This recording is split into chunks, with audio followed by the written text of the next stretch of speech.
Sejam todos bem-vindos à Conferência Brasil Energy Frontiers 2019. Autoridades, palestrantes, debatedores, conferencistas que gentilmente aceitaram o nosso convite para participar deste evento. A Conferência Brasil Energy Frontiers ela é uma iniciativa bienal do Instituto Ascend Brasil. Nesta edição, os senhores terão a oportunidade de conhecer e debater as visões de líderes intelectuais brasileiros e internacionais que trabalham com o setor de energia de forma direta ou indireta. E, ao longo do grande tema desta conferência, o setor elétrico e as novas fronteiras globais. Antes de iniciarmos os trabalhos de hoje, nós queremos agradecer, em nome do Instituto Ascend Brasil, aos nossos patrocinadores. ENGIE, CPFL Energia, SPIC, Energisa, EDP, Enel, Comerc Energia, Argo, Isacetep, Neoenergia e IBS Energy. Para a abertura dessa conferência, convidamos ao palco, representando o senhor ministro de Minas e Energia, o senhor Domingos Romeu Andreatta, ele que é secretário adjunto de Energia Elétrica do Ministério de Minas e Energia. Bem, fique à vontade, a gente tem um passadorzinho aqui para frente. Bom dia, senhores. Senhores e senhoras, em nome do ministro Bento Albuquerque, eu gostaria de agradecer o convite do Instituto Ascend Brasil para participar da abertura de um evento tão importante para o setor elétrico. Eu gostaria de cumprimentar o presidente do Instituto, Dr. Cláudio Salles, e, com isso, cumprimentar os demais participantes do Instituto. Chama a atenção, nesse evento, a escolha cuidadosa dos palestrantes e dos debatedores. Tem uma representação muito boa de tudo aquilo que nós precisamos discutir no setor, com o operador, com o regulador, com experiências internacionais, tudo isso dentro dessa escolha de debatedores. Da mesma maneira que, em 2017, o Instituto escolheu um tema muito relevante naquele momento, que foi o desenho, a arquitetura de mercado, também foi visionário na escolha dos temas desse ano. Você tem um setor que tem mudanças que ocorriam de maneira mais lenta e hoje estão acontecendo de maneira mais rápida. Até existe um conceito que nós vivemos um mundo VUCA, que é volátil, incerto, que ele é muito complexo e é antagônico. Então, nós estamos evoluindo, na realidade, dentro de um setor que também está caminhando para esse sentido, no qual você tem o consumidor, apoiado pela tecnologia, que possa ter mais liberdade de escolha. Então, ele passa a poder escolher, quem sabe mais próximo do que a gente gostaria, de quem vai fornecer para ele, se ele vai se autofornecer. Além disso, o consumidor pode ser produtor de energia, pode futuramente vender excedentes, talvez, temos que discutir, faz parte da discussão da modernização, gerenciar a sua demanda e vender serviços. E isso torna os desafios para todos nós maiores. Para o Estado, que tem a obrigação de garantir que todo mundo vai ter energia, nós vamos ter que continuar planejando, vamos ter que continuar levando essas variações em consideração, vamos ter que manter o acesso à energia competitiva, a preços competitivos para todo mundo, e a gente está trabalhando isso na modernização, e no dia 29/10 a gente vai fazer, então, a apresentação pública do relatório do GT Modernização. Para as empresas de GTD, que a gente tem representantes aqui, que vão participar também dos painéis, as mudanças de cenário trazem a necessidade de se adaptar a cenários de geração muito mais flexível, fluxo muito mais flexível, digitalizar, ter um controle mais fácil disso. Ao operador, ele tem que conseguir se adaptar como operar com essa variedade de novos fluxos, novas fontes, eventualmente novos mecanismos de serviço. O consumidor também tem que se adaptar, ele tem que passar a entender melhor o que é esse produto energia elétrica, como ele pode tomar escolhas mais esclarecidas. Então, tudo isso, de alguma maneira, tem que ser coberto no futuro. E aí, nesse cenário, novamente, os temas escolhidos pelo Brasil Energy Frontiers 2019 são perfeitos para o momento que a gente vive. Então, as perspectivas da geração centralizada e como é esse consumidor do futuro, ou como podemos representar esse consumidor do futuro. E aí, a minha mensagem final é assim, eu desejo a todos que as discussões sejam enriquecedoras, porque o resultado eu já tenho certeza que vai ser bom. Muito obrigado a todos. Bom trabalho.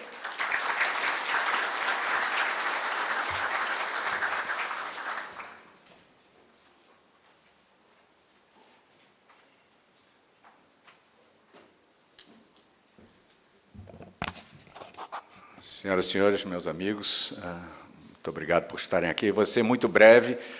Primeiro, uma palavrinha sobre o Instituto, a maioria de vocês conhece, mas, na verdade, o que é o Instituto? Nós já temos mais de 15 anos de vida.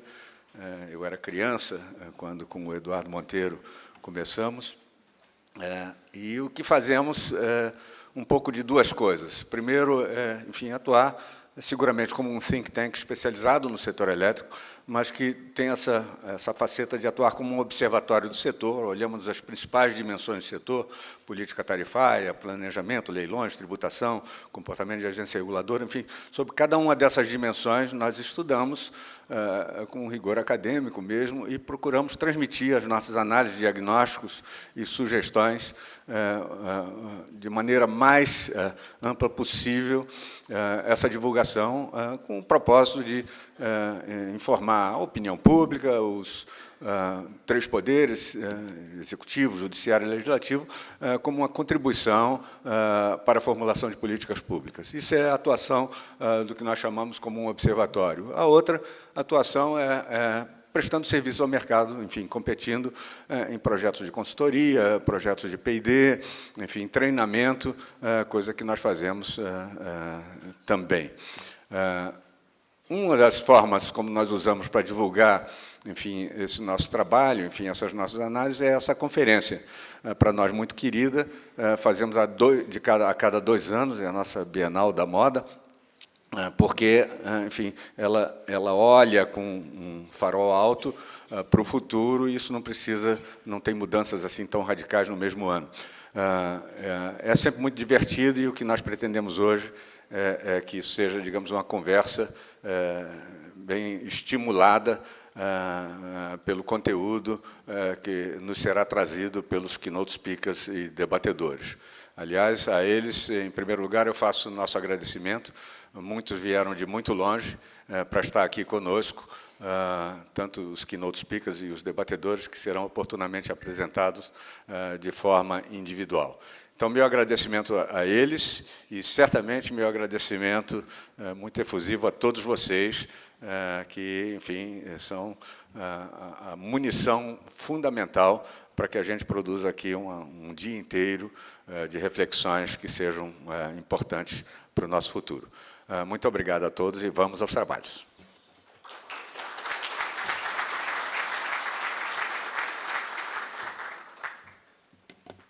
Nós que agradecemos, Cláudio, Domingos, muito obrigado pelas palavras de abertura. Vamos dar início ao primeiro painel, Perspectivas para a Geração Centralizada, recebendo o doutor Alexandre Ullig, diretor de Assuntos Socioambientais e Sustentabilidade do Instituto Ascende Brasil.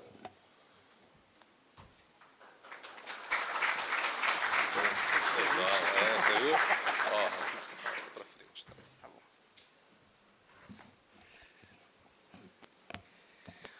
Bom dia. É uma satisfação tê-los conosco. Eu estava um pouco preocupado porque tiraram a televisão da frente, mas colocaram ela aqui. Ela está um pouquinho fora de foco. Ficou melhor, mas vamos lá. Como eu disse, hoje nós teremos 2 painéis. No primeiro, nós trataremos das perspectivas para a geração centralizada. A ideia é, nessa apresentação inicial, trazer informações para que as apresentações que virão na sequência, que são feitas pelo James Ellis, da Bloomberg, e pelo Luiz Barroso, da PSR, e depois sirva de contexto para o debate, para a conversa que nós teremos com os nossos convidados. Então, essa apresentação está dividida em 4 partes. A primeira ideia é mostrar como tem sido a expansão da oferta de eletricidade no Brasil, olhar para o futuro, no horizonte de 2040 a 2050, e analisar como essa matriz ela poderá ser. Depois, quais serão as implicações dessa nova matriz, e, finalmente, concluir com o que é importante ser discutido, ser pensado para reduzir os riscos e aumentar as oportunidades. Então, olhando para a evolução da matriz elétrica, o que nós temos observado, principalmente nos últimos 5, 7 anos, é uma redução da geração por hidroeletricidade, uma diminuição, inclusive, da participação das hidrelétricas nos leilões, sendo esse espaço ocupado por, basicamente, 3 fontes de energia: usinas termoelétricas a gás natural e a biomassa, e eólicas. Essas 3 fontes foram responsáveis, em 2018, pela geração de cerca de 27% da eletricidade no Brasil. Se nós olharmos num horizonte um pouco mais de curto prazo, nós temos em construção no Brasil, em 2018, isso dados do Plano Decenal de Energia, cerca de 3.000 megawatts de potência em usinas a gás natural, uma usina nuclear, né, que tem algo para ser resolvido para sua conclusão, mas o fato é que nós temos uma usina nuclear em construção, cerca de 1.100 megawatts de potência em eólicas, uma participação bastante significativa de solar centralizada e um pouco de hidrelétricas em fase final de construção. Quando nós, além da geração centralizada, olhamos para a evolução da geração distribuída, o que nos chama muita atenção é esse gráfico de um crescimento exponencial nos últimos 2 anos, principalmente, onde nós temos cerca de já 120 mil pontos de instalações gerando a sua própria energia. Em 2018, nós tivemos da ordem de um pouco mais de 400 megawatts de potência instalada em 35 mil sistemas, e só esse ano já são 750 megawatts em 62 mil sistemas. Ou seja, em 9 meses, nós tivemos a quantidade de sistemas instalados mais do que foi em todo o período desde o início do desenvolvimento da geração descentralizada. Bom, por que isso tem acontecido? Um dos fatores é a redução do preço, do custo total de instalação das fazendas solares. Em média, nos últimos 10 anos, dados globais, o custo caiu cerca de 74%. Só no Brasil, essa redução, nos últimos 5 anos, foi de aproximadamente 50%, ou seja, o custo da implantação dos projetos de geração descentralizada solar fotovoltaica tem caído de forma significativa. Associado ao fenômeno da queda do preço de instalação dos painéis solares, nós temos um aumento do fator de capacidade. Então, esses 2 fatores, ou seja, redução de preço e uma melhoria no rendimento, nos últimos 10 anos, da ordem de 30%, tem tornado essa fonte bastante competitiva. E isso tem também trazido, em virtude da perspectiva de alteração da legislação, pode ser que parte desse crescimento exponencial tenha explicação por essa possibilidade de alteração da instalação dos painéis solares no sistema de compensação de energia. Olhando a partir dessas informações de como a nossa matriz elétrica está colocada, o crescimento de geração descentralizada, qual a perspectiva, ou como será, ou como poderá ser a matriz elétrica no futuro, matriz elétrica brasileira?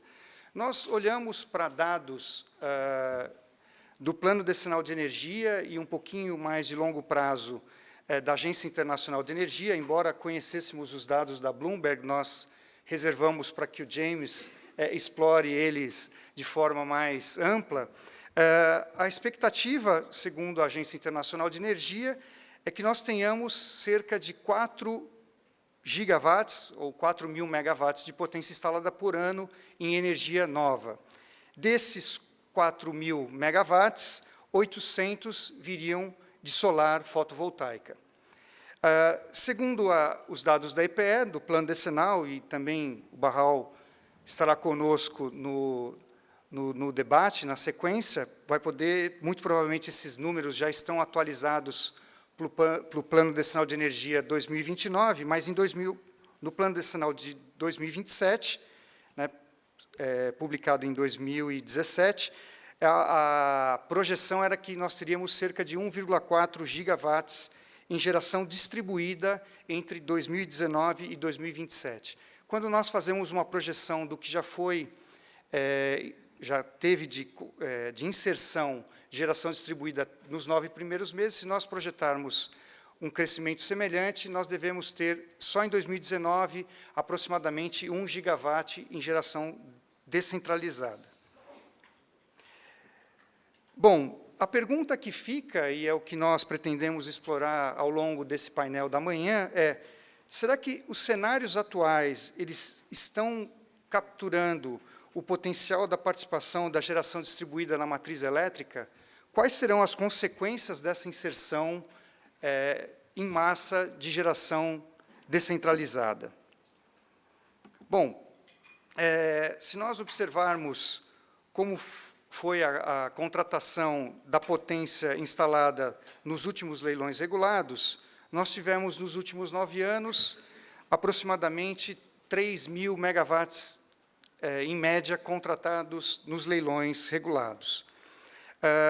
Se nós mantivermos, e aqui nós inserimos os dados da projeção de crescimento de geração distribuída, só por geração distribuída, no caso, em 2019, nós teremos a inserção de 1.000 megawatts, ou seja, a geração distribuída seguramente vai reduzir a necessidade, ou deverá reduzir a necessidade da contratação de energia nova em leilões regulados. E aqui é que começam os desafios. Por quê? Como nós sabemos, fonte solar, fontes renováveis, em geral, elas possuem grande variabilidade, né? Mesmo que conhecida, ela possui uma variabilidade. Então, para o sistema, é desejável que você tenha confiabilidade e segurança energética. E, para isso, fontes despacháveis e com flexibilidade serão necessárias para o sistema. Ou seja, fontes que você possua maior controle, porque essa inserção de geração distribuída de fontes variáveis vai trazer um menor controle sobre a expansão da oferta e, consequentemente, uma maior complexidade para a operação do sistema. E não foi à toa que nós trouxemos o planejador e o operador para conversar sobre esse tema. Bom, quais as implicações do crescimento de geração distribuída para quem tem a possibilidade de inserir, de construir, de instalar painéis solares? É uma redução das despesas com energia elétrica. Por outro lado, para o consumidor regulado, para o consumidor que não tem essa possibilidade de instalar os seus próprios painéis, eles podem experimentar um aumento no custo da energia com uma inserção de geração distribuída. Por quê? No momento em que nós temos uma rede que precisa ser mantida, no momento em que parte desses consumidores deixam de pagar por esse serviço, esse custo vai ser compartilhado com quem continua no sistema. Bom, para a distribuição, quais são as consequências? Incertezas na contratação de energia, ou seja, parte do o fornecimento da demanda a ser contratada nos leilões de energia é fornecido pelas distribuidoras, e elas é que fazem o planejamento. Então, com a inserção de geração distribuída, essa incerteza, essa dificuldade de planejamento, ela aumenta. Então, esse vai ser um desafio mais um dos desafios para as distribuidoras. Redução de despesas, redução de receita e aumento de despesas com reforço de rede, investimento em captação e tratamento de dados. Com a inserção de geração distribuída, as distribuidoras elas precisarão ter um controle maior da sua rede, investir em inteligência e um novo papel que vai ser decorrente dessa complexidade operacional. Só para os senhores terem uma ideia, a CEMIG prevê que, em 2027, até metade da sua carga pode ser atendida por geração distribuída num horizonte de aproximadamente 8 anos. Ou seja, a própria CEMIG, uma das distribuidoras, já prevê uma grande inserção de geração distribuída na sua área de concessão. Bom, para a geração, nós teremos uma redução da contratação de empreendimentos de geração centralizada e, muito provavelmente, outros atributos precisarão ser fortemente considerados na hora de fazer essa contratação. Mudança no perfil dessas usinas, das usinas demandadas, com priorização daquelas que possuem a possibilidade do despacho controlável. Com o aumento da geração distribuída, a oferta de energia ela se aproxima da carga, e, com isso, nós teremos uma redução da sobrecarga de linhas de transmissão e, muito provavelmente, uma redução no ritmo de contratação da expansão dessa rede. Bom, conhecendo como a matriz está colocada, o que vai ser o futuro, as implicações, qual as propostas, o que nós colocamos como ideias, sugestões para o debate no dia de hoje, na parte da manhã. Bom, investimentos em infraestrutura elétrica. O nível de investimento no segmento de geração e transmissão, nos últimos anos, não deve se manter no mesmo patamar no futuro. Empreendimentos de geração capazes de agregar flexibilidade se tornarão cada vez mais importantes. Precisamos rapidamente, e o governo já tem pensado nisso, obviamente, em tarifa binômia, separando o que a infraestrutura instalada, que todos necessitam, mesmo quem gera a sua própria energia e que, eventualmente, precisa de uma fonte externa, como a separação dessa rede e do fornecimento de energia, que é a chamada tarifa binômia. Surgirão novas oportunidades com novas tecnologias, baterias serão bastante relevantes num processo onde aumenta a geração distribuída. Então, baterias passam a ser uma tecnologia relevante no processo do setor elétrico. E a questão relacionada à complexidade operacional, ou seja, as distribuidoras elas terão um papel relevante também na operação do sistema. No planejamento, a crescente utilização de sistemas de GD desafia o planejamento da expansão da geração, que tradicionalmente é baseada na geração centralizada e a contratação feita por leilões, e, finalmente, as decisões sobre a construção de ativos de geração e transmissão sofrerá cada vez mais influência da inserção de geração distribuída. Agradeço a oportunidade e espero que nós tenhamos um bom dia de trabalho hoje. Muito obrigado.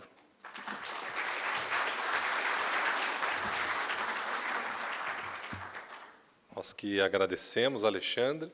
Vamos dar início, então, à primeira palestra deste painel, recebendo o senhor James Ellis, ele que é chefe de pesquisa da Bloomberg New Energy Finance. Ele lidera uma equipe de analistas com foco em pesquisa e análise de energia. Lembrando que vocês poderão fazer perguntas elaborar as suas perguntas utilizando a ficha de perguntas que está disponível dentro da pasta de vocês. Poderão fazer perguntas durante todo o evento para todos os palestrantes e assim também para os debatedores. Senhoras e senhores, com vocês, James Ellis.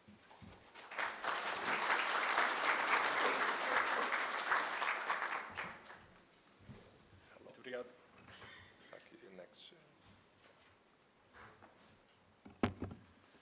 Pois, bom dia a todos. E muito obrigado, Sandy, pela oportunidade. É um prazer estar aqui com vocês hoje, esta manhã. Como o senhor falou, meu nome é James Ellis, eu sou o chefe de pesquisa para Bloomberg New Energy Finance. E também podem perceber do meu sotaque que não sou nativo, sou dos Estados Unidos, mas aqui em São Paulo já há um ano. E estou muito feliz de dizer também que vou ter um filho em janeiro. Vou ter um. Obrigado. E eu menciono isso porque eu vou ter um instrutor particular de português que com um nível superior do meu dentro de 1 ano ou 2 anos. Só isso. Bom, eu estou aqui para trazer uma perspectiva de longo prazo e de falar um pouco sobre as tendências mais importantes internacionais. E esse tema de fronteiras eu acho muito interessante, porque quando a gente olha 3 décadas no futuro, que é nosso objetivo com os resultados do estudo que vou apresentar hoje, com certeza existem fronteiras. Somos um time de 250 analistas, somos 6 aqui em São Paulo, e eu menciono isso porque os resultados e o estudo de nosso New Energy Outlook, que vou apresentar esta manhã, é o trabalho de muitas pessoas. Então, eu sempre tenho que falar que eu não fiz todos os slides. Leva mais ou menos 6 meses para produzir, e eu acho que a coisa mais legal do estudo é que agora, com toda a mudança no setor elétrico e veículos elétricos, armazenamento e tudo isso, a gente tem que cobrir muitas coisas. E o objetivo, o ponto do estudo NEO é unir o pensamento que a gente tem em todas essas áreas distintas. Temos feito esse estudo desde 2009, tem cobertura global, e a gente faz de uma forma bottom-up, de baixo para cima. Olhamos quando, por exemplo, estamos olhando para o Brasil, a gente começa com uma perspectiva sobre a demanda histórica e projetada, tanto total quanto intradia sazonal, e também consideramos os projetos no pipeline, que vão ser entregues nos próximos 5, 6, 7 anos, este time frame. E daí a gente modela um sistema de menor custo. Tenho que dizer isso porque alguns dos resultados que vou mostrar podem ser um pouco chocantes. E não quero que ninguém sofra heart attack, infarto, nada disso. A gente estamos tentando de observar quais são os sinais mais importantes econômicos para o futuro. Isso é nosso objetivo. Então, a gente também tirar todas as políticas públicas e incentivos assim que terminam. Isso quer dizer, no caso de Brasil, o desaparecimento total de net metering já em 2021. É importante saber isso. Então, eu achei talvez interessante parar um momento aqui. São estatísticos e fatos bem conhecidos, nada de surpresa aqui, mas onde estamos hoje no Brasil, em 2019? Claro, o domínio de várias fontes tradicionais, como todas as pessoas na sala já sabem, grandes hidroelétricas, gás natural, alguma de biomassa, e apesar de um papel crescente de energia eólica, seria fácil, talvez fácil demais, olhar para a participação de solar de 1%, e concluir que as energias renováveis não são críticas para o futuro do Brasil, com base em nossa posição atual. Ou, igualmente, reconhecer que eles estão crescendo e, portanto, serão mais importantes no futuro como energias alternativas ou novas fontes de geração que pensamos que um dia serão muito importantes, mas ainda limitado, como a palavra alternativa implica. E é verdade que hoje em dia estamos vendo adições de capacidade de todos os tipos. Nos primeiros 9 meses deste ano, a gente conta com 4,4 giga de capacidade instalada no Brasil. Mais ou menos 60% disso foi turbinas novas no Belo Monte, grande hidrelétrica no norte. E também um papel crescente ou adições crescendo de energias eólicas e solar, mais ou menos 1,2 giga de energia eólica e solar neste ano. E, além disso, quando a gente olha para a geração do combustível fóssil também diminui.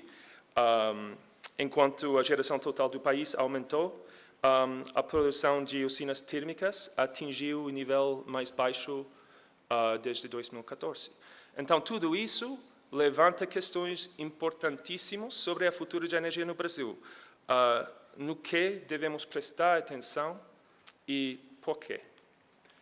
Isso é uma ferramenta nova que a gente tem no Bloomberg. Eu acho legal porque nos permite visualizar como é o setor elétrico no Brasil de uma forma um pouco diferente. Temos todas as usinas no Brasil mapeadas aqui, mais de 7.000 plantas e está crescendo. E estamos olhando aqui para as usinas hidrelétricas grandes, claro, e vamos adicionando outras fontes para ter uma perspectiva de onde estamos hoje e talvez para onde podemos ou devemos ir. Então, aqui temos gás natural, claro, capacidade grande em todas as partes do país, biomassa, nuclear, claro, com Angra, lá no Rio,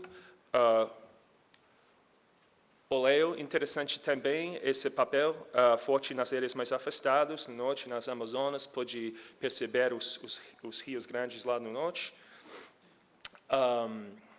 Temos resíduos e outros combustíveis, e agora eu vou adicionando energias renováveis, começando com hidro pequeno aqui, e energia eólica, claro, muito concentrada no Nordeste, onde mais ou menos 90% da capacidade está, e ao final solar. E com isso temos tudo. Existe uma enorme mistura de tecnologias sobre esses em mais de 7.000 plantas aqui, e de tudo isso, nós, dentro de Bloomberg no Energy Finance, de tudo 7.000 usinas, passamos a maior parte do tempo tentando de entender as mudanças em apenas 2. E isso são, óbvio, talvez, energia eólica e solar. E eu vou explicar agora o porquê, e porquê isso é as áreas de enfoque para a gente. Bom, vocês já estarão familiarizados com isso, mas ele deve ser mostrado porque achamos que isso é o dataset mais importante na economia de energia hoje. Estamos apresentando aqui 40 anos de dados históricos, começando com o Space Program nos anos 70 e até hoje em dia. E, claro, como o título aqui, os preços dos modelos têm caído 85% nos últimos 9 anos, mais ou menos. Mas isso não é coisa fundamental ou chave para mim. Tem a ver mais com a curva de experiência ou a taxa de aprendizado, learning curve, de 28,5%. Isso agora já é um fato bem reconhecido no setor elétrico, mas eu acho sempre importante começar com isso. E por quê? Porque a gente acha que vamos ver mais uma caída de 63% até 2050. E nossos analistas na Ásia, que estão bem enfocados na tecnologia, podem identificar declínios contínuos nos custos de acordo com essa curva até 2025. Eu acho que também, antes de pular para outro slide, 3 números muito chocantes. O preço de 1 watt em 1975 foi $95 americanos. No ano 2000, $5. $95 até $5. E este ano, ou bom, mais especificamente o ano passado, 3 centavos. Então, essa é a tendência que realmente temos que entender muito bem para dizer algo inteligente sobre o mundo em 2050. Vale a pena também falar um pouco sobre energia eólica. Claro, temos um dataset aqui um pouco mais curto, mas é importante saber também que os preços de turbinas eólicas caíram quase 50% desde 2010 e tem mostrado taxa de aprendizado de 11%. Só para comparação, carvão tem mostrado na sua história uma taxa de aprendizado de 3,75%. Então, bem diferente. A gente pode construir muito mais carvão e não vamos ver uma caída nos custos unitários tão expressiva como isso. E pode ver também aqui, depois de um período de platô, os custos têm caído de novo, agora por causa de excesso de oferta, concorrência muito forte, e como a gente sabe muito bem aqui no Brasil, pressão nos preços de leilão.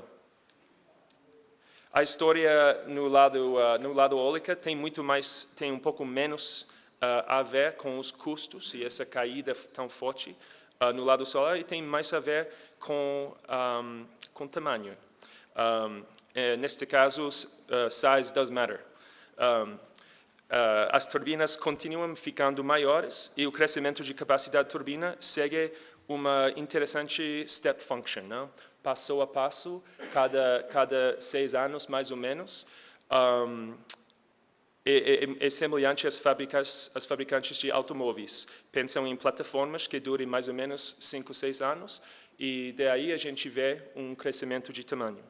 E isso, claro, se traduz em eficiência que sempre está em alta, crescendo.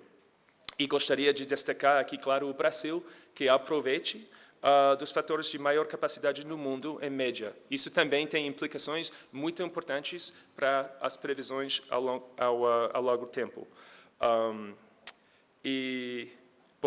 A gente acha, como pode ver, que isso, com essas melhorias contínuas, isso se torna uma norma e o resto do mundo alcança.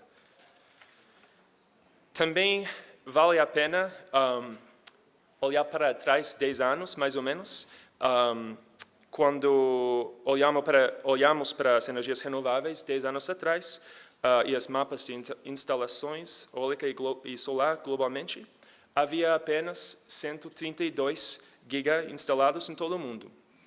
E era praticamente todo o vento, a energia eólica. Solar era muito insignificante.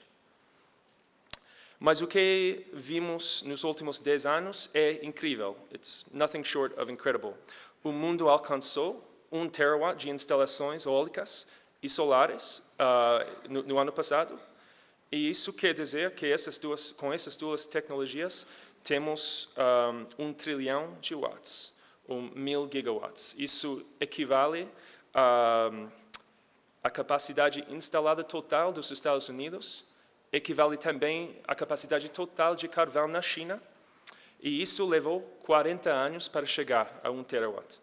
Mas a gente acha que o mundo vai alcançar o próximo terawatt em só 5 anos.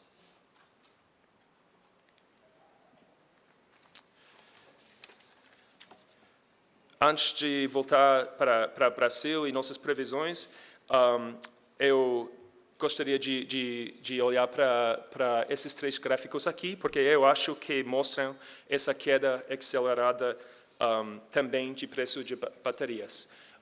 Como eu já falei, com a capacidade total de PV e energia eólica no mundo, alcançando 1 terawatt, temos um learning rate de 28% e 11% nessas duas tecnologias. Nas baterias, que são tecnologias muito mais recentes, já contamos com um learning rate de 18%. A gente acha que estes 3 gráficos mostram as forças que vão transformar completamente o setor de energia dentro de nossas vidas, no Brasil e no mundo. Bom, voltando para NEO, o nosso New Energy Outlook, este ano chegamos a 10 conclusões principais, das quais eu falarei sobre 5, porque eu acho que esses são os 5 mais interessantes para vocês e mais relevantes para o país. Em vez de ler isso, se eu vou ler as 5, eu vou pular para a primeira. E isso é, talvez, a conclusão mais importante do nosso estudo, e isso é que a gente acha que no mundo teremos 50% de geração eólica e solar globalmente até 2050. E aqui eu acho este gráfico muito interessante, sobretudo os dados históricos, né? Não é previsão, porque você pode perceber que transição energética não é nada novo, né? Pode ver nos anos 70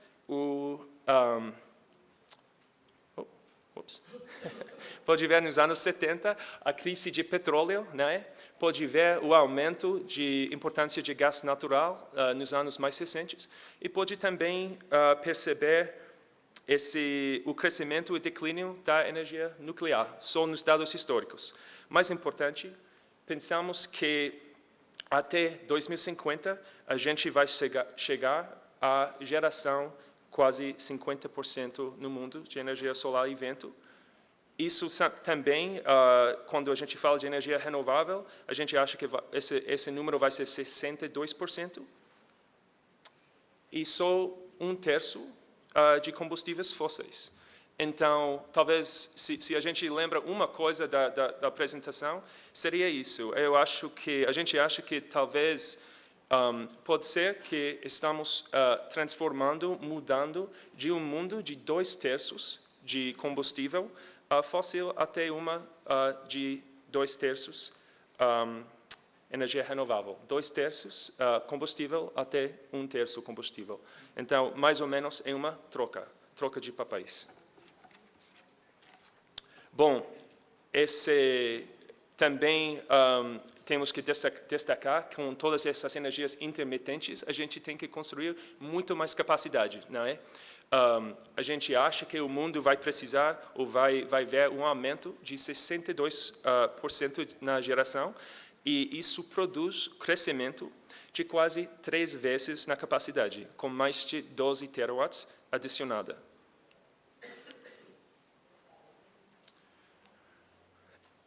Eu acho que talvez é muito óbvio que a gente acha que o papel central vai para a energia solar, mais amplo, energia renováveis. A gente pensa que o PV vê um aumento de 15 vezes nesse período e a energia eólica vê um aumento de 6 vezes. Vemos também aqui o crescimento da bateria, demand response e outras formas de flexibilidade de demanda que ajuda a balançar este sistema. Bom, para falar um pouco sobre o Brasil. Como a gente já olhou na perspectiva mundial, também no Brasil vamos ver uma transformação completa do setor elétrico. Nossa capacidade aqui no Brasil mais que dobre, passando de 159 GB até 325 GB. E a nossa matriz aqui vai mudar completamente, passando de um sistema dominado por hidroelétricas de grande porte e para uma matriz ainda limpa, porém muito mais diversificada. E nessa transição, as fontes renováveis se destacam, com capacidade de eólica chegando a 42 GB em 2050, Solar Utility Scale a 54 GB, e talvez a coisa mais chocante para a sala, solar distribuída chegar a 70 GB. Além disso, baterias de pequena escala, ou atrás do medidor, crescem de quase nada hoje para 22 GB em 2050. Se olharmos para as adições ano a ano, ao longo do tempo, a gente tem, com essa perspectiva, temos 222 GB de nova capacidade adicionada nas próximas 3 décadas aqui no Brasil, contra 55 GB retirada. E para a adição de capacidade, até o meio da década 20, mais ou menos, levamos em consideração a capacidade já planejada, que acreditamos que, de fato, irá ser construído. E para falar, depois disso, como já falei, o modelo adiciona capacidade baseado no que é o mais barato para atender a demanda do dia. E em termos de capacidade retirada, o modelo considera 2 fatores principais: a vida útil do projeto e também se os projetos fazem sentido economicamente. Um exemplo disso são plantas de gás sendo retiradas principalmente nas décadas 30. E eu vou mostrar por quê. Mas primeiro, devo destacar que 80% dos 222 GB adicionados nas próximas 3 décadas será proveniente de fontes eólica e solar. E, em média, vemos essas 2 tecnologias adicionaram aproximadamente 5,6 GB de nova capacidade por ano. E, em termos de adição bruta de capacidade, solar distribuída é a tecnologia mais adicionada, com 70 GB de nova capacidade entre 2019 e 2050. Bom, isso eu acho que é um gráfico que mostra essa transformação total de uma forma muito legal e muito interessante para o país. Porque, como a gente já viu no lado global, pensamos que em 2050 estaremos num mundo completamente diferente em termos de geração. Isso é capacidade e, apesar de participação hidroelétrica cair de 2/3 de total hoje para 1/3 em 2050, essa transformação só é possível no Brasil devido aos nossos recursos hidroelétricos. Então, o hidro continua sendo uma peça fundamental nas próximas décadas. Outra característica interessante dos resultados do Brasil é que mais de 80% da capacidade de baterias adicionadas no país sejam de baterias de pequena escala, para acompanhar o boom de solar distribuída. Então, mais uma vez, com todo esse crescimento de capacidade intermitente, uma capacidade baixa de baterias ligadas à rede só é possível devido aos recursos hidroelétricos e à flexibilidade que aporta.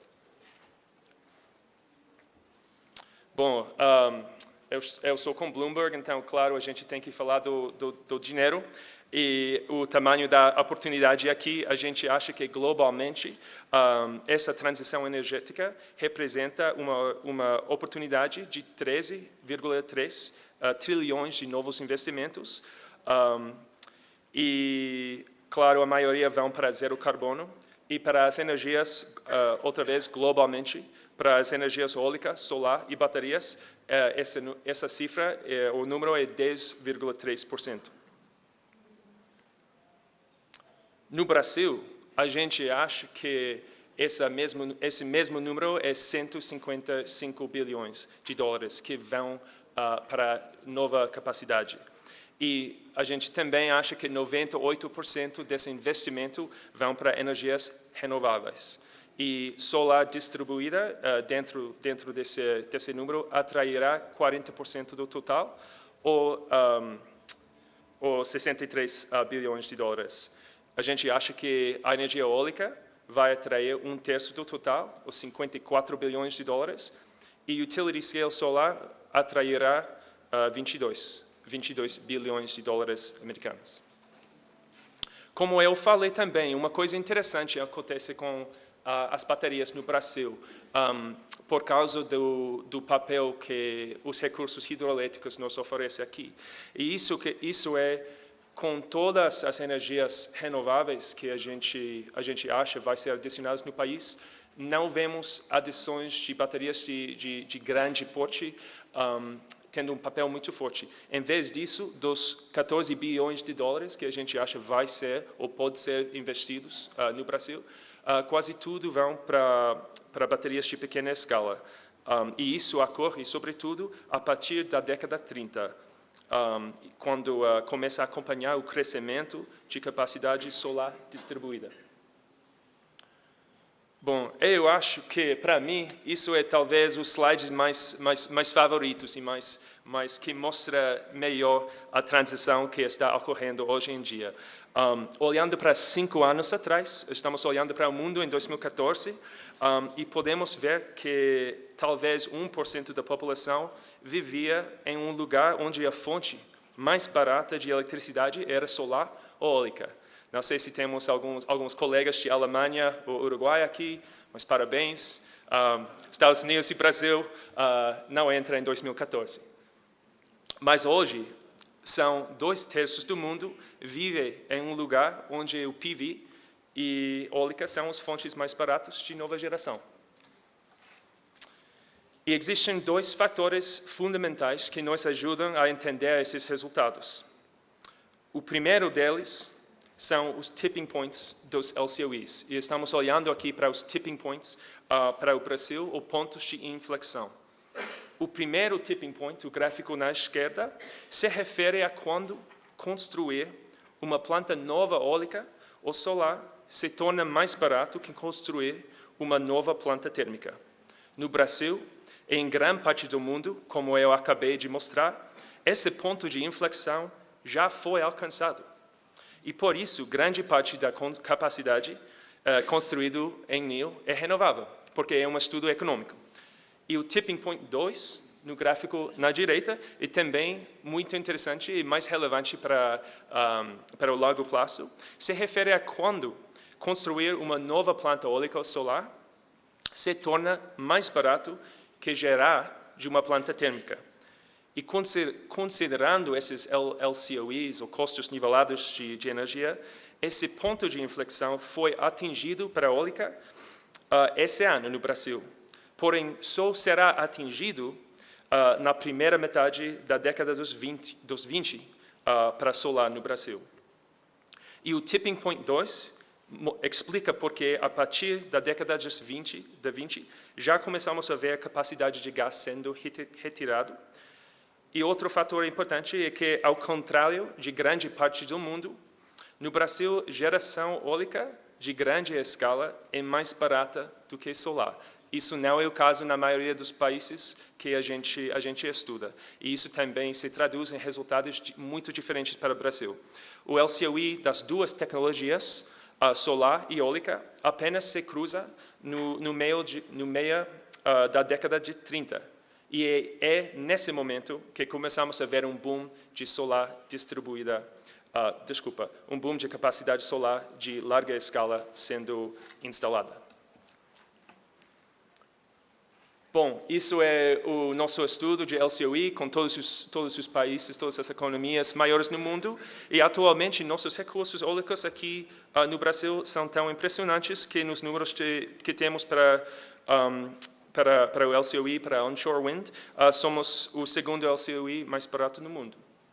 Isso é uma característica muito boa e muito interessante para o Brasil. E outra que eu acho vale a pena destacar é essa forte complementaridade entre hidro e eólica, que permite maior penetração dessa fonte, porque as 2 tecnologias são realmente têm complementaridade. E com isso eu quero dizer que as plantas eólicas têm seus momentos de maiores fatores de capacidade durante seca e seus piores momentos durante períodos em que os reservatórios estão cheios. Bom, eu acho que sempre é interessante pensar um pouco nas baterias, porque com a entrada de todas essas tecnologias intermitentes é uma pergunta chave: como vai evoluir os preços das baterias e como vai ser o seu papel no futuro. Temos um dataset bem mais curto, porque é uma tecnologia mais nova, também é uma tecnologia muito mais complexa que módulos fotovoltaicos. Mas o interessante é que eles baixaram o preço do mesmo valor que os módulos fotovoltaicos desde 2010, em 85%, como eu mostrei para módulos fotovoltaicos. E essa curva de experiência, como eu também já mencionei, é 18%. Bem interessante. E, claro, a pergunta que temos é quanto mais vai ser a caída nos preços. Para pensar nisso, temos que também olhar para essa história de fabricação, que a gente já olhou, já tem acontecido de uma forma mais madura no lado fotovoltaico.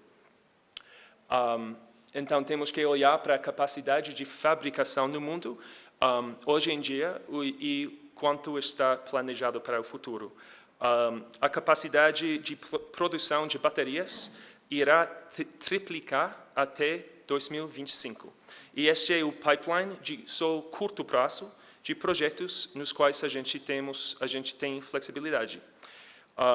E como você pode ver, grande parte disso também está na Ásia, mas a oferta diversificará para outras regiões também nos próximos anos. E isso, quando a gente pensa nesse rápido crescimento de capacidade de produção, vai produzir naturalmente custos mais baixos. As baterias são uma tecnologia mais recente, então temos talvez menos confiança na previsão e por isso a gente só faz a nossa previsão de baterias, de preço de baterias, até 2030. E existem muitas perguntas de tecnologia bem técnicos. Por exemplo, quanto barato eles podem ficar com as químicas atuais. Por isso, a gente em BNEF tivemos que montar um time de metais e tudo isso para entender essas coisas de uma forma mais bottom-up. Mas, com isso, achamos que eles vão cair de preço em 65% até 2030, de $175 americanos por quilowatt-hora hoje, para 62 kWh em 2030. E uma ligação, uma connection tão importante, tão fundamental, é que essa demanda tem a ver com os veículos elétricos. Por isso, a gente sempre tem que falar, quando a gente fala de baterias de lítio, temos que falar sobre veículos elétricos. E, embora tenhamos falado muito sobre o papel de baterias estacionárias, aquelas que estão sendo colocadas na rede ou no teto, a principal causa de queda nos preços vai ser essa crescente demanda para veículos elétricos no mundo. E isso está ligado, claro, você precisa uma visão, uma perspectiva, previsão nos veículos elétricos. Quantos veículos elétricos vamos ter no mundo até 2030, 2050? Então, essa é a conexão entre energia e mobilidade que é tão crítico. Bom, a gente acha que quase 60% das vendas de veículos novas até 2040 tem uma bateria. Isso significa 1/3 de todos os carros na estrada. E todas essas baterias precisam ser carregadas. Por isso, precisamos pensar também em como elas são cobradas. E isso, claro, significa quanto eletricidade vai precisar. Nós pensamos muito. Acreditamos que os veículos elétricos responderão por 9% da demanda total global de eletricidade em 2040, adicionando 4.000 terawatt-hours. Então, é uma previsão enorme. Quase 10% da geração total vão para veículos elétricos nessa data. Bom, para terminar com a quinta conclusão aqui, eu quero falar um pouco sobre por que a gente acha que o sistema elétrico no futuro vai ficar muito mais descentralizado. A gente acha que existem duas razões fundamentais para isso. Primeiro, as famílias e empresas estão assumindo um papel mais ativo na colocação de painéis fotovoltaicos e fotovoltaicos mais baterias para ajudar a baixar seus custos. E duas, por sua própria natureza, energias renováveis são menores e são mais distribuídos. Não tem que construir uma usina de carvão no seu jardim. Suficiente colocar painéis no teto. E isso tem um papel muito importante no futuro do Brasil, a gente acha. Esse papel do consumidor se torna cada vez mais importante aqui e no mundo. E no nosso cenário deste ano, a capacidade atrás do medidor do Brasil, incluindo solar distribuída e baterias de pequena escala, chegará a 92 GB em 2050, ou 28% da capacidade total do país. E para entender esse resultado, é importante também entender que a instalação de usinas de grande escala e a instalação de sistemas distribuídos são movidas por dinâmicas completamente diferentes. Painéis solares distribuídos e baterias residenciais serão instalados pelos consumidores, levando em conta dois fatores principais. O preço da tecnologia versus o preço variável da energia elétrica, sem levar em conta as características fundamentais para um mercado regulado, com oferta e demanda de eletricidade. São modelos distintos, em realidade, e por isso a gente modela as duas coisas de uma forma distinta. Isso também é um gráfico bem usado no mundo, mas eu acho importante para destacar, porque captura essa curva, essa S-curve, de adopção de outras tecnologias na histórica, com base nos dados históricos. Esses são como foram adotadas outras tecnologias que têm transformado nosso mundo. Então, a gente acha que é difícil olhar para isso hoje em dia, porque as coisas ainda ficam caras, mas uma vez que essa conta fecha, e considerando que modelos de financiamento e infraestrutura necessária existem no país, acreditamos que a adoção de sistemas descentralizados tende a ser similar a curvas tradicionais de adoção de tecnologias, como já aconteceu com o telefone, o rádio, televisão e muitas outras. E quando a gente tenta de entender esse potencial para o Brasil, pode ser um pouco chocante também, mas como resultado desses fatores e outras características também no Brasil, como sol forte, como preços mais ou menos, podemos dizer, altos de preço de custo variável de energia elétrica, esperamos que a gente se torne um dos países no mundo com maior penetração de capacidade atrás do medidor. Entre os países modelados neste ano para o nosso estudo, só ficamos aqui atrás da Austrália e Japão. E a Austrália, claro, por causa de incentivos e políticas públicas fortes, já tem uma penetração dessa tecnologia bastante forte. Todas essas características que apresentei refletem um crescimento de mais de 40% de geração nas próximas 3 décadas, pulando de 606 terawatt-horas hoje, em 2018, a 861 em 2050. E esse aumento de geração é impulsado pelo crescimento da demanda aqui no Brasil, de aproximadamente 1,1% ao ano. E como consequência da nossa transformação da matriz energética, em 2050, 98% da nossa geração será proveniente, ou pode ser proveniente, de fontes renováveis. E essa altíssima penetração de renováveis não é exclusiva para o Brasil. Nos nossos estudos, isso também acontece em países como Portugal, Espanha, Alemanha e muitos outros países. Isso é um fenômeno global. que têm suas características locais. E eu vou terminar agora, for real, com uma discussão talvez talvez mostra os desafios de uma forma um pouco mais clara. Porque é claro que essa transformação não vem sem desafios. Hoje, se olharmos para o perfil de geração de demanda do país, de um dia típico de verão, vemos um gráfico constante, mais ou menos, com a demanda principalmente suprida por usinas hidrelétricas. Nada chocante aqui, isso é o ano passado.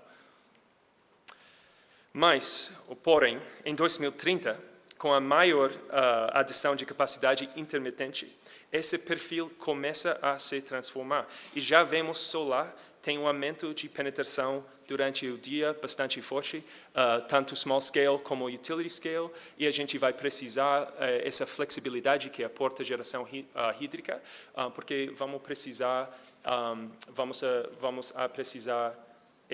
essa geração hídrica quando a gente não tem a geração solar. E hold on to your seats. Em 2050, o perfil da demanda do país será completamente transformado.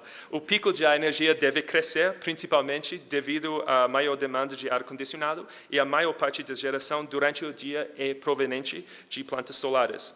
A geração hidrelétrica é totalmente movida para a noite, quando o solar não está gerando, e as baterias serão carregadas durante os picos de geração solar e descarregadas nas outras partes do dia. Nosso papel com o New Energy Outlook é desenhar um cenário em que a demanda em todos os horários do dia sejam supridas com a tecnologia mais barata. E apesar de ser um trabalho de meses, é muito mais fácil do que resolver, na verdade, os problemas que essa nova matriz energética irá causar. Então, com isso, eu vou terminar. Espero que foi interessante para vocês e desculpa erros no meu português. Obrigado.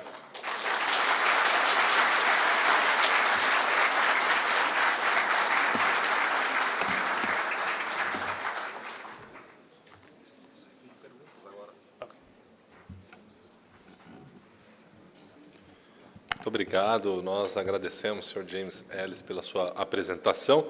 Nós vamos iniciar agora o momento de perguntas para o Sr. James, e para isso eu vou pedir a ajuda aqui do Eduardo.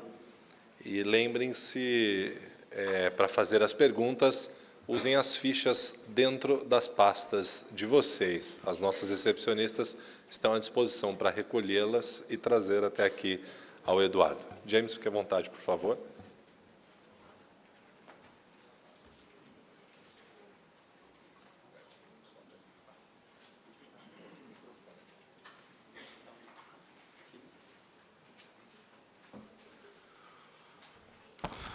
James, thank you very much. You were really provocative. Nem ia precisar do papelzinho, os amigos já estão me bombardeando aqui pelo WhatsApp com perguntas. Então, uma que está aparecendo bastante, it's about the premises that were used to define and forecast the LCOEs, the level costs of energy. Então, as premissas para se chegar nas projeções daquele custo normalizado de energia é o que está gerando muita curiosidade. The main point that people are bringing up, is it just tied to installation costs, or does it include also the operational costs once you install the units? Então, o que todo mundo está perguntando, é só para instalar ou também a gente está levando em consideração o custo operacional? Em suma, os engenheiros estão curiosíssimos. O ONS estaria muito curioso também para saber se eu estou levando em consideração tanto o custo para se instalar quanto para se operar no longo prazo, e não apenas o custo de se instalar. So, we have only one microphone. So, you got one? Okay, thank you. That's the first one. Tá bom. Tá bom, muito obrigado. É uma boa pergunta. Só para explicar, o estudo de custos nivelados, o LCOE Study, a gente faz 2 vezes cada ano, né? Porque os custos estão caindo de uma forma muito dramática.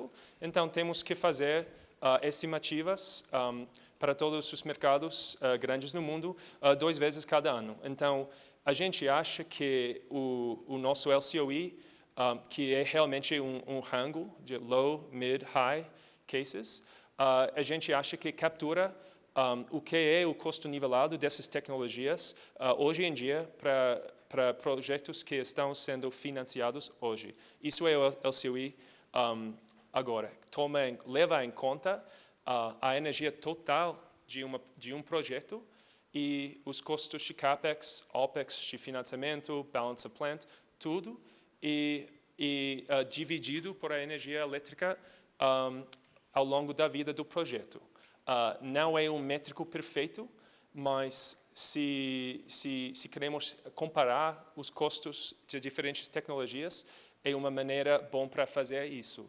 Então, se leva em conta custos operacionais. O difícil é fazer a previsão do LCOE, não é? Porque quando eu mostrei esses gráficos dos tipping points, a gente temos que pensar em quanto mais os custos vão cair.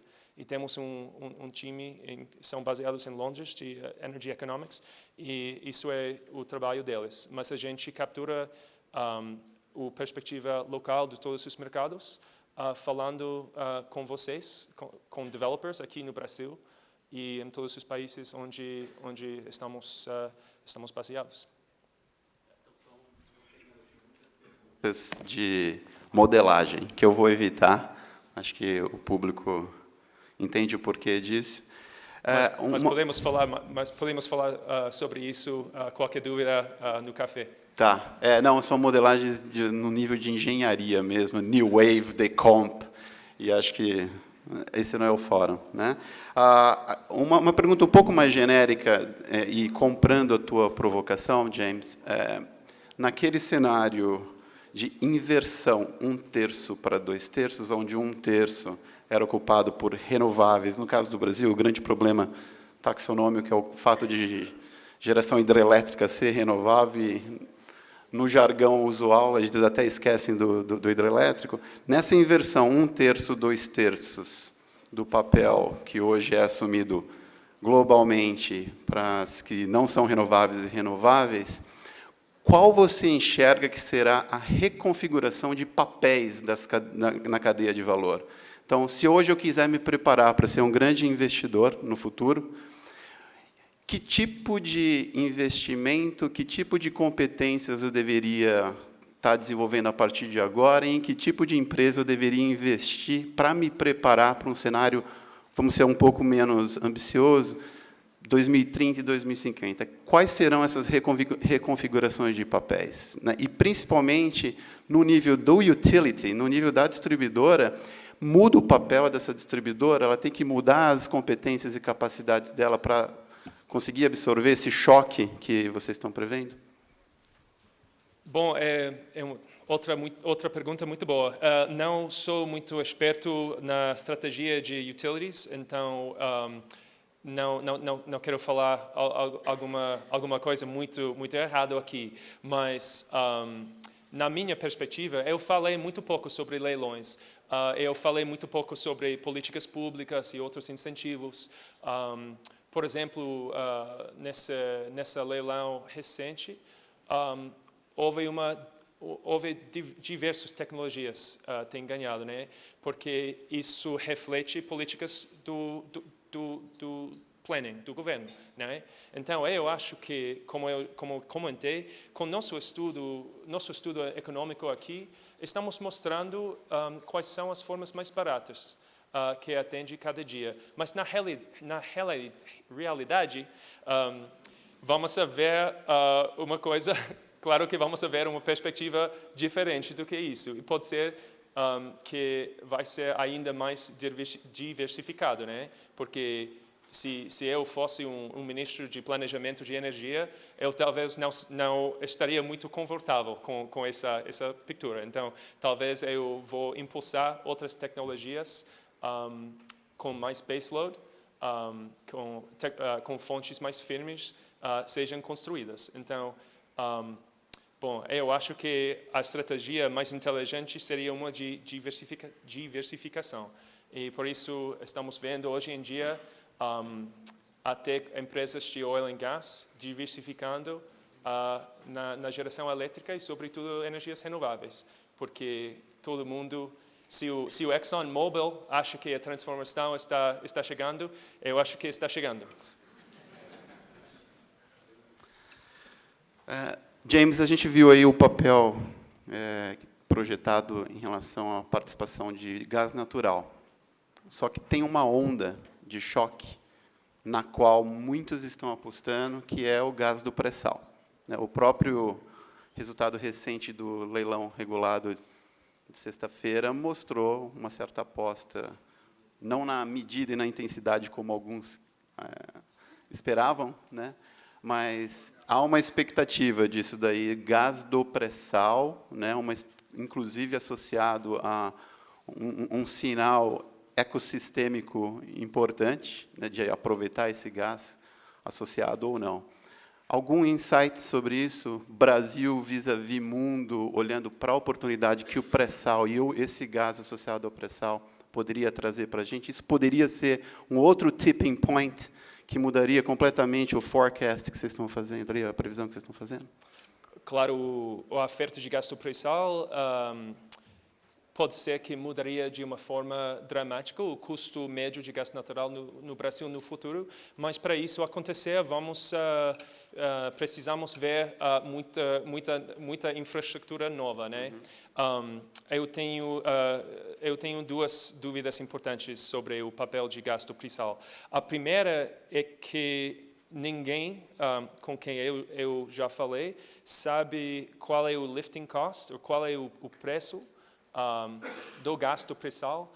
Por exemplo, a gente sabe de uma forma mais ou menos boa o preço do gás natural que vem do shale nos Estados Unidos. Mas o preço de gás, qual é o preço MMCF, dólares por MMCF do gás do pré-sal? Ninguém sabe. Quando eu pesquisei, eu já vi um rango que é tão amplo que não ajuda muito, de, não sei, $5 até 11. E mais uma outra consideração que eu acho importante nesse assunto, isso é a questão de infraestrutura, né? Temos a Rota 1, que é o pipeline, que foi de um campo existente de gás natural, está ligado ao campo de Lula, um campo muito importante, e temos outra em operação, né? A Rota 2. A Rota 3 está sendo construída agora, se não me engano. Mas a discussão do gás do pré-sal, muitas vezes me parece que não leva em conta que o pré-sal fica 200 quilômetros offshore, em águas muito profundas. Então, não é tão fácil como perfurar um well no shale ou algo assim. Parece que para mim, pelo menos, parece que vai precisar um investimento na infraestrutura de offtake muito mais grande do que as pessoas estão falando agora.